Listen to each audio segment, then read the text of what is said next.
Well, hello, and welcome to the latest SES Newscast. I'm your anchor, Miss Spartan Spirit.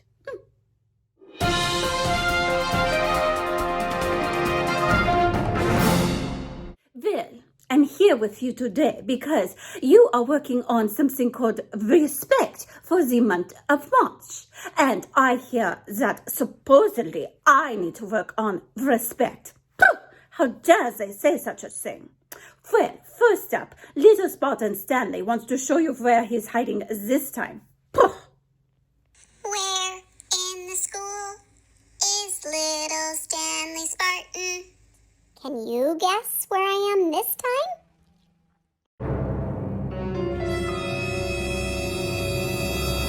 You know, you could have picked an easier hiding spot, little Stanley. I guess we'll just have to wait till the end, like usual, to find out where you are. All right, everyone, it is over to your principal, Mrs. Lawinger, for the latest.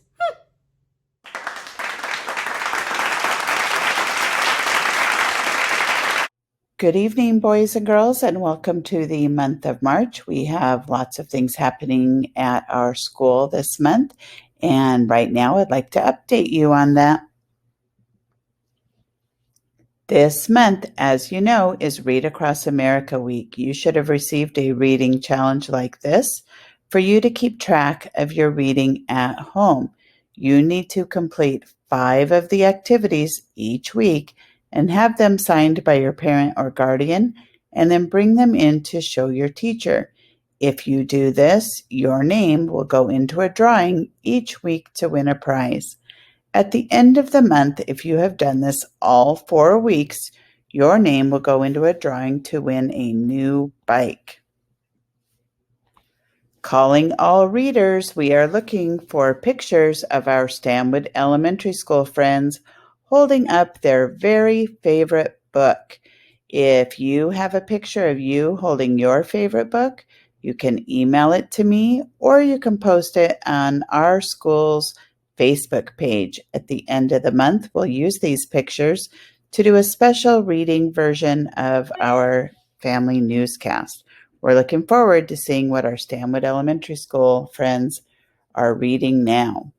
Our character trait this month is respect. Respect is seeing the good in people and things and treating them with care. Dr. Maya Angelou was a civil rights activist in our country, and that meant that she advocated for the same rights for all U.S. citizens, regardless of their skin color. Maya Angelou taught people how to be respectful through her writings and her presentations, her poetry, and one of her famous quotes is this: "I've learned that people will forget what you said, people will forget what you did, but people will never forget how you made them feel." One way to show respect for people is to make them feel important.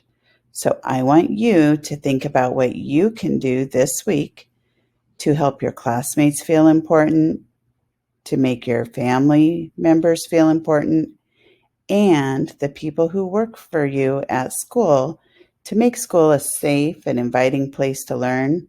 How do you make them feel important and respected by the things that you do and the things that you say?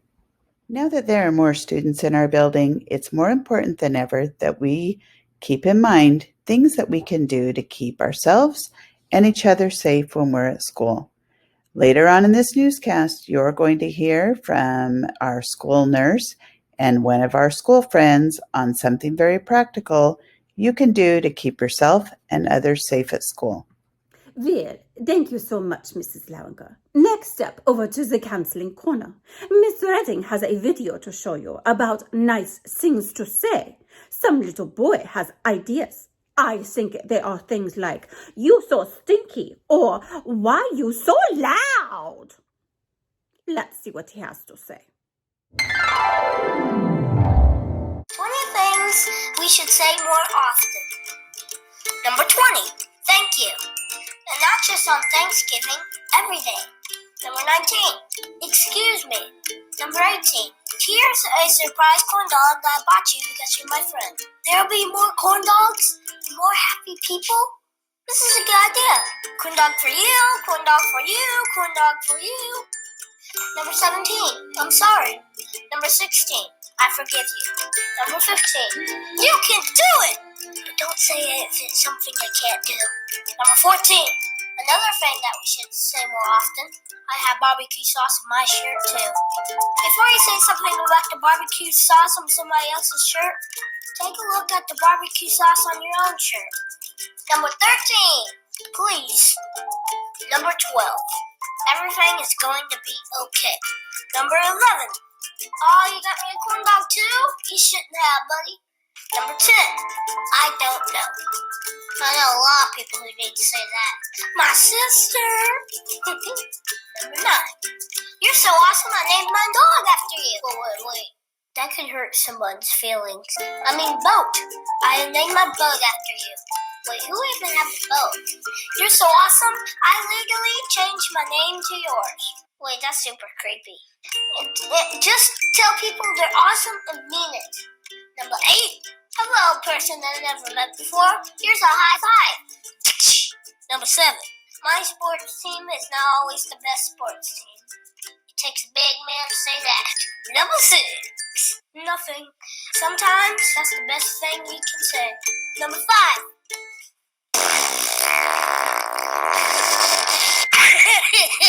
doesn't mean anything, but it's just really funny. Number 4, I disagree with you, but I still like you as a person who is a human being, and I'll treat you like that. Because if I didn't, it would make everything bad, and that's what lots of people do, and it's lame. Whew, I need a water break, y'all. It's okay to disagree, but it's not okay to be mean. Number 3, sometimes you just gotta scream. Number 2, life is tough, but so are you. Sometimes we all need to be reminded to keep going. Number 1, something nice. Anything. If you can't think of anything nice to say, you're not thinking hard enough. So what about you? What do you think people should say more often? Leave a comment below and let's hear it. Oh, and I got a bonus one for you. Something that we should say more often? Let's dance.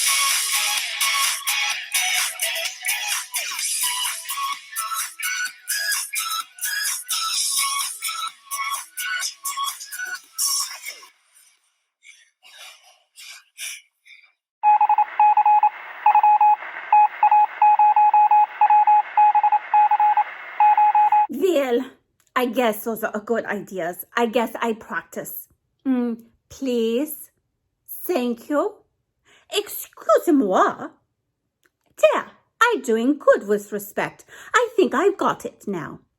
All right, next up, your teacher feature is over to Miss Dio for an art project.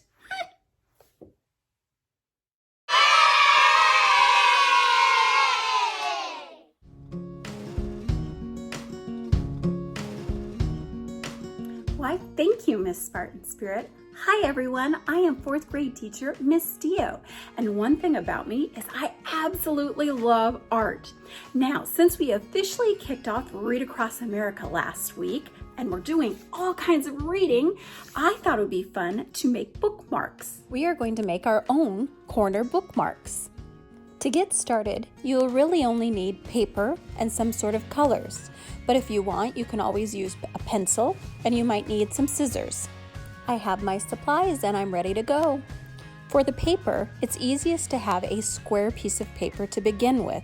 Origami paper is the best, but I don't have any of these. You can turn any rectangular paper into a square piece of paper.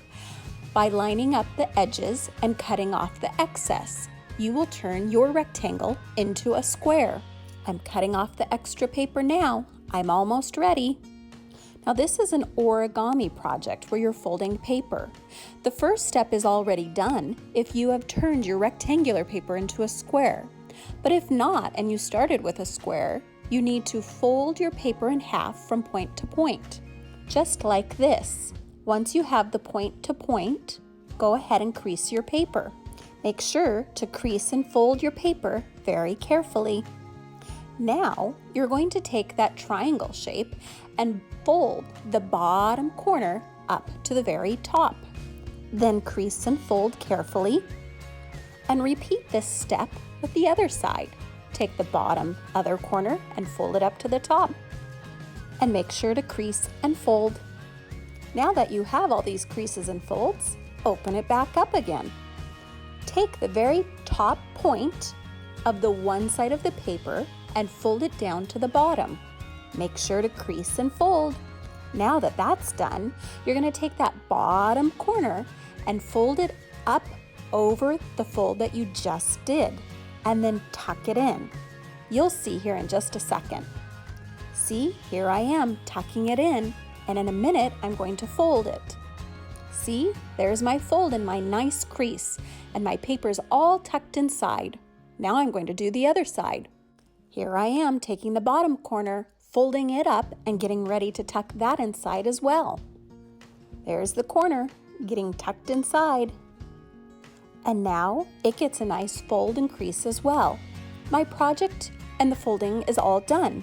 Now it's time to get out the colors. I decided to make mine into a monster, like my monster is eating my book. This is what it looks like when it's actually eating my book. Now that you know these simple steps, you can make as many different bookmarks as you want.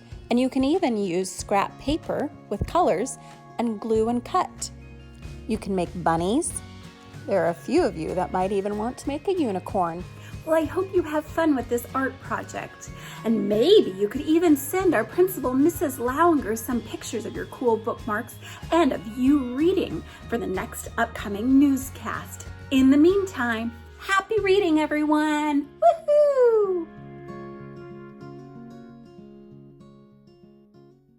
Well, I guess it looked a little bit fun. Thank you, Miss Steele.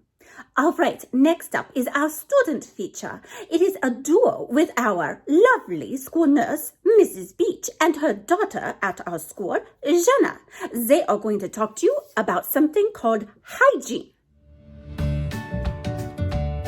Hi, I'm Mrs. Beach. I'm your school nurse. I have some tips for you to stay healthy during the pandemic. When you're sick, please do not come to school. Stay home.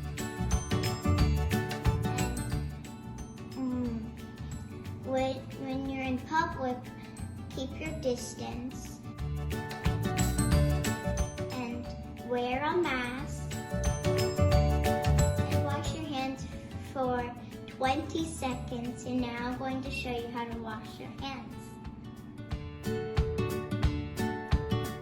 Okay, so this is how you're going to wash your hands. So to turn on the water, if it's cold, you turn it up a notch. And if it's hot, you turn it down a notch. And then 1 pump of water. So, and then scrub for 20 seconds. A, B, C, D, E, F, G, H, I, J, K, L, M, N, O, P, Q, R, S, T, U, V, W, X, Y, and Z. That's all for today. Thanks.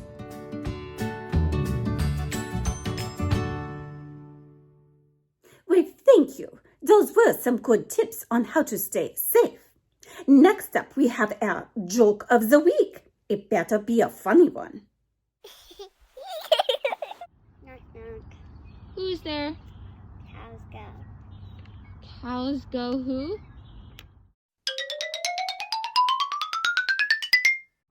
No, cows go moo. Cows go moo? Well, of course they do. I guess that was a little bit funny. All right, everyone. It's time for Stanley to finally show us where he is hiding this week.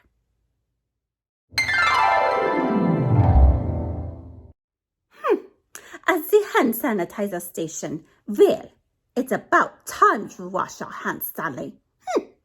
All right, everyone. That is it for this week. Until next time, I'm Miss Spartan Spirit.